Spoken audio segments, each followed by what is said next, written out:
იქნება მას შემდეგ, რაც შტატების თქმით ბურთი უკვე რუსეთის მოედანზეა. Როგორ უპასუხებს პუტინი შტატებსა და უკრაინას შორის პირველ შეთანხმებას ცეცხლის შეწყვეტას 30 დღით. ზელენსკიმ მშვიდობის სურვილის გამოცდა უკვე ჩააბარა, ახლა პუტინის ჯერია გახსნას კარტები, ასეთია რესპუბლიკელების განწყობა. შტატების სპეციალური წარმომადგენელი მოლაპარაკებებში სტივ ვიტკოფი უკვე მოსკოვშია, ამ დრომდე არ არის დადასტურებული, ვის შეხვდება ის პერსონალურად, სავარაუდოდ პუტინს არა. ვარაუდობენ, რომ კრემლის რეჟიმის ლიდერი დღეს საჯაროდ გამოაცხადებს პოზიციას და იტყვის, რას ითხოვს ცეცხლის შეწყვეტის სანაცვლოდ. რა მოთხოვნებს ახვედრებენ ვიტკოფს მაგიდაზე. წინასწარი განცხადებები აჩვენებს იმას, რისი გამოცნობაც რთული არ ყოფილა. რუსეთისთვის ცეცხლის დროებითი შეწყვეტა მოლაპარაკების მაგიდასთან მისასვლელად საკმარისი სულაც არ არის. ეს იქნება ამოსუნ თქვა უკრაინის შეიარაღებული ძალებისთვის, ამბობს საგარეო საკითხებში პუტინის მრავალწლიანი მრჩეველი იური უშაკოვი.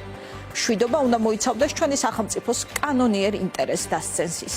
უშაკოვი იყო დელეგაციის ერთ-ერთი წევრი შტატებთან გამართულ შეხვედრაზე ერთ-ერთში. როგორ იქნება ტრამპის ადმინისტრაციის პასუხი, თუ ის კრემლისგან სასურველ დათმობას ვერ მიიღებს? ამ თემაზე მედიამ კიდევ ერთხელ კითხა დონალდ ტრამპს. პასუხად შტატების პრეზიდენტმა ახსენა გამანადგურებელი სანქციები რუსეთის მიმართ. აქვე გამოთქვა იმედი, რომ ამის საჭიროება არ იქნება. კიდევ ერთხელ მოიწონა თავი, რომ ის ერთადერთია, ვისგანაც პუტინს არაფერი წაუღია და ამ კონტექსტში ისევ ახსენა საქართველოს.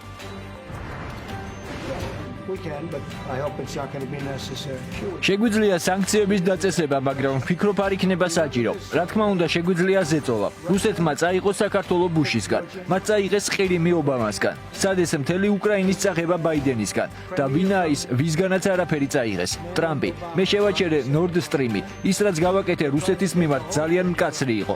მათ არაფერი წაუღიათ ჩემგან. რა თქმა უნდა, შეიძლება რაღაცის გაკეთება, რაც სასიამოვნო არ იქნება ფინანსური კუთხით და ეს ძალიან ცუდი იქნება რუსეთისთვის, მაგრამ არ მინდა ამის გაკეთება, მინდა მშვიდობა, მაგრამ ვნახოთ რა იქნება.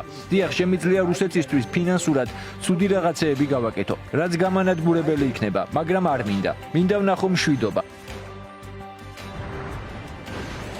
ტრამპმა აქვე გაიხსენა თეთრ სახლში მომხდარი სკანდალიც, ვამბობდი, რომ უკრაინასთან უფრო რთული იქნებოდა მოგვარება, თქვა ასეთი სიტყვებიც.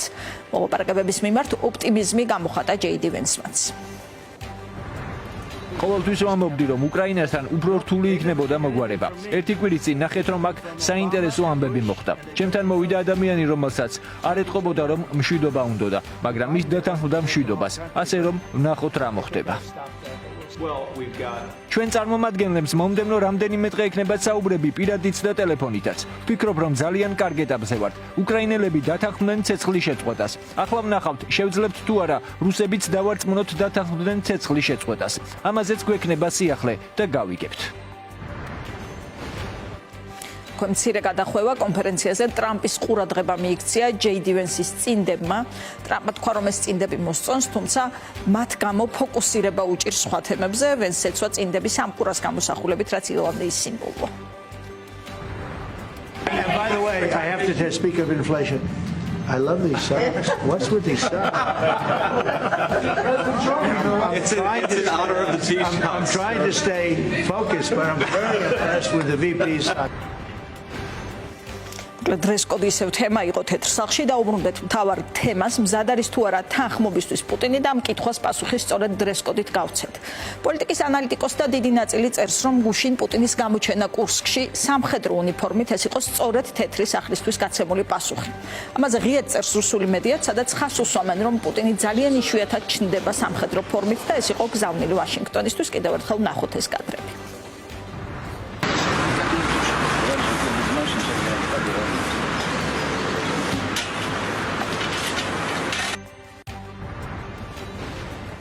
კადრები კურსკშია გადაღებული მას შემდეგ, რაც უკრაინულმა ძალებმა დატოვეს რეგიონი. პუტინი რუსული ჯარების შტაბში მივიდა, მან მოუწოდა სამხედრო მეთაურებს დაუყოვნებლივ აღადგინონ მთელ საზღვარზე კონტროლი.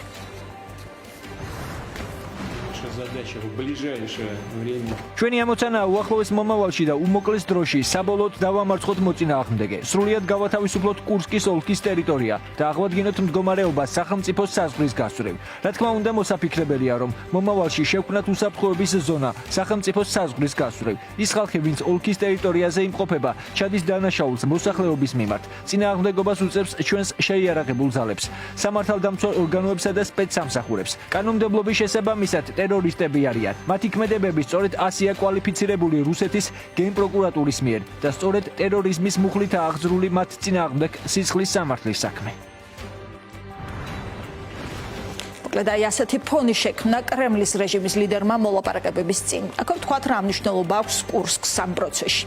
უკრაინის შეერაღებულმა ძალებმა რუსეთის მასშტაბური კონტრშეტევის შედეგად კურსკის ოლქში სხვადასხვა დასახლებული პუნქტი 12 მარტს დაკარგეს. დაიკარგა სუჯას დიდი ნაწილიც, რომელიც კურსკში კონტროლირებადი ყველაზე დიდი რაიონული ცენტრი იყო.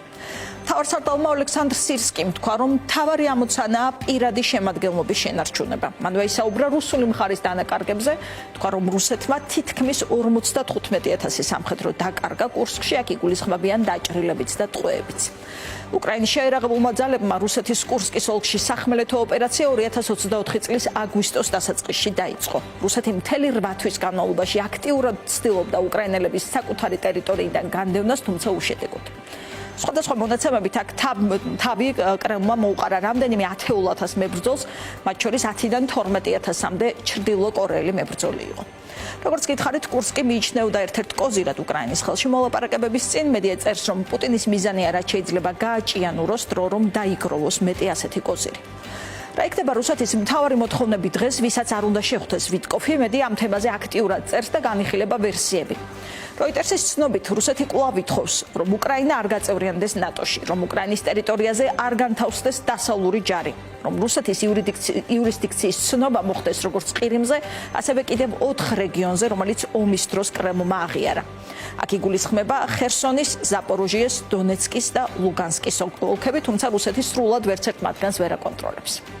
Washington Post-ი კი აქვეყნებს ევროპული სადაზვერვო უწყებების მოპოვებულ საიდუმლო დოკუმენტს, სადაც ჩანს ერთ-ერთი მთავარი მოთხოვნაც და სურვილიც კრემლის მხრიდან, ეს არის უკრაინის მთავრობის სრული დემონტაჟი. მედია წერს, რომ ეს არის დოკუმენტი, რომელიც რუსეთის ფედერალური უსაფრთხოების სამსახურთან, ანუ FSB-სთან დაახლოებულმა ცენტრმა მოამზადა. აქ წარმოდგენილია, როგორი უნდა იყოს პოზიციები კრემლის ვაშინგტონთან მოლაპარაკების პროცესში. წყაროს ცნობით, კრემლში მიიჩნევენ, რომ ახალი საპარლამენტო არჩევნების ჩატარება თუნდაც პრორუსულად განწყობილი პარტიების მონაწილეობით საკმარისი სულაც არ იქნება. რუსული სპეცსამსახურები აცნობიერებენ, რამდენად უშანსოა პრორუსი კანდიდატის გამარჯვება უკრაინაში. ტექსტში ვკითხულობთ, სინამდვილეში მოქმედი კიევური რეჟიმის ცვლილება ქვეყნის შიგნიდან სრულიად შეუძლებელია, ამიტომ ის სრულ დემონტაჟს უნდა დაექვემდებაროს. უკრაინის პოზიცია ამ მოთხოვნებზე, რაც ჩამოგითვალეთ, ცნობილია ტერიტორიული დათმობა ზელენსკის ადმინისტრაციისთვის აბსოლუტური წითელი ხაზია, რაც შეეხება არჩევნებს, ეს იქნება მხოლოდ ომის დასრულების შემდეგ, ასე თქვა ზელენსკიმ კიდევ ერთხელ. მაშინ როცა მსოფლიო მოლაპარაკებების შემდეგი რაუნდის მოლოდინშია, როგორ აგრძელებენ უკრაინის მხარდამჭერ ძალისხმევას ევროპაში. პოლიტიკური მოვლენების კიდევ ერთი ეპიცენტრი იყო პარიზი, სადაც საფრანგეთის, გერმანიის, იტალიის, პოლონეთისა და დიდი ბრიტანეთის თავდაცვის მინისტრები შეიკრიბნენ უკრაინის მხარდაჭერასთან დაკავშირებით.